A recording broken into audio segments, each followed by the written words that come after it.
Saksakalyan gunarnavasya Vande Guru Sri Charanarabindam.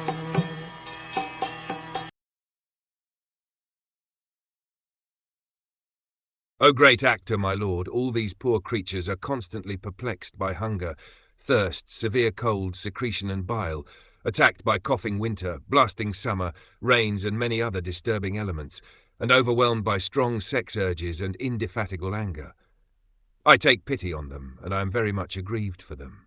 A pure devotee of the Lord like Brahma, and persons in his disciplic succession, are always unhappy to see the perplexities of the conditioned souls who are suffering the onslaughts of the threefold miseries which pertain to the body and mind, to the disturbances of material nature, and to many other such material disadvantages.